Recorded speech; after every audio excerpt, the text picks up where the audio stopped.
Hello, I'm Kevin Hayes, the Story Man. Welcome to the Nightly Bedtime Story Podcast, where you can hear a bedtime story every night. Tonight's bedtime story is The Snowman, written by Maud Lindsay.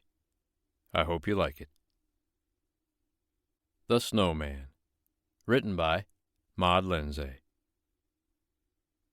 Once upon a time there was a man who was made of snow. He had sticks for his arms and coals for his eyes. His nose was made of an icicle, and his mouth was a bit of bent twig, which turned up at the ends, so he looked as if he were smiling. "He's the finest snowman we've ever seen," said the children who made him, and they joined hands and danced around him till their mother called them in to supper. "Goodbye," they called to him as they climbed the fence that divided the field from the yard. "Goodbye. We will bring you a hat tomorrow." There were half a dozen of the children, and the youngest of them was a little boy who had never helped to make a snowman before. He thought of this one all the time he was eating his supper, and even after he had gone to bed that night. He knew just how the snowman looked, with his smiling mouth and stick arms. "I wish we had taken him a hat tonight," he thought, as his eyelids dropped down like two little curtains over his eyes. "Achoo! Achoo!" "I wish that you had," said something outside the window, and, do you believe it? It was the snowman sneezing as hard as he could. "This is what comes of standing out in the cold bareheaded," he said. "I shall sneeze my head off. I know I shall. Achoo! Achoo! Achoo!" "Dear me," said the little boy. "I will get you a hat, but it will have to be my sailor, for I wear my new hat to church and to parties, and my everyday cap will not fit you, I'm afraid. We made your head so large." "The sailor will do nicely," said the snowman, "if I may have it at once. As it is, I am catching my death of cold. Achoo! Achoo! Achoo!" When the little boy heard this, he jumped out of bed and ran to the cupboard and got the sailor hat from the top shelf and gave it to the snowman. "How do I look in it?" he asked as soon as he had put it on. "Well enough," answered the moon, who had been watching all the while. "But you will have to make haste if you want to go anywhere before daylight." "Don't you hear what the moon is saying?" said the snowman to the little boy. "What are you waiting for?"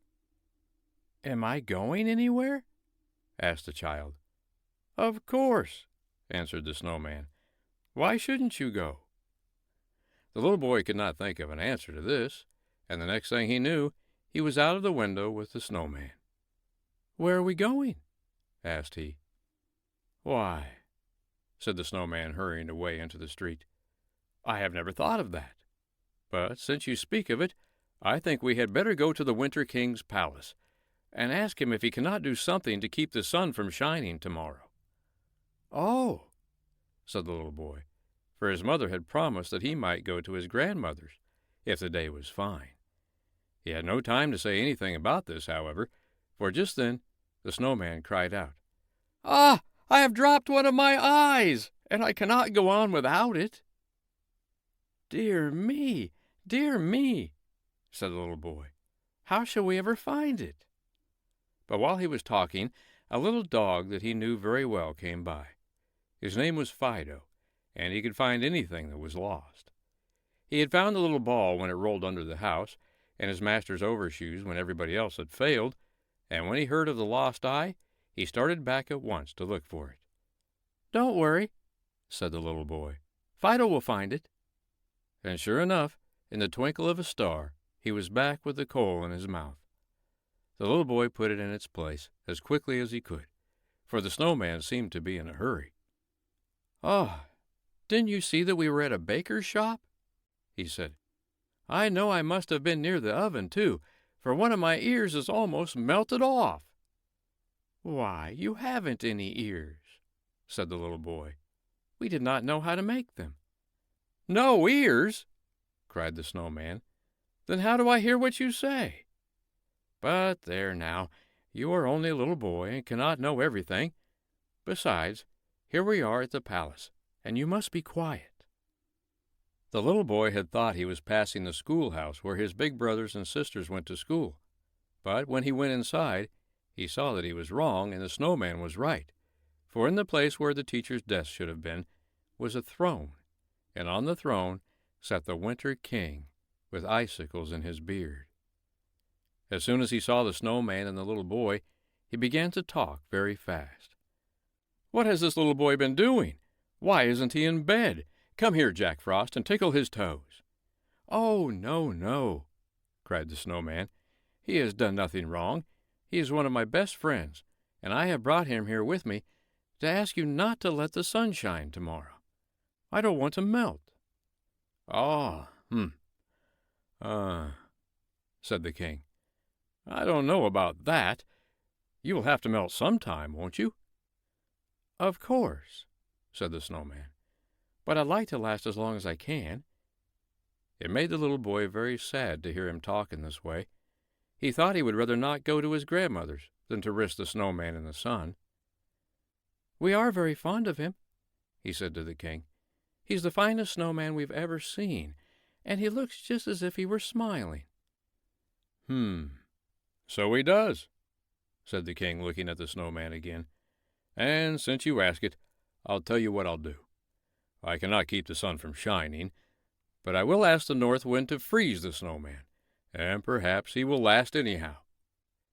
When the snowman heard this, he began to dance, and as the little boy had hold of one of his stick arms, he had to dance too. Together they danced out of the Winter King's palace, down the streets, and into the field, where they found the north wind waiting for them. The first thing he did was to blow the hat from the snowman's head. "Achoo! Achoo!"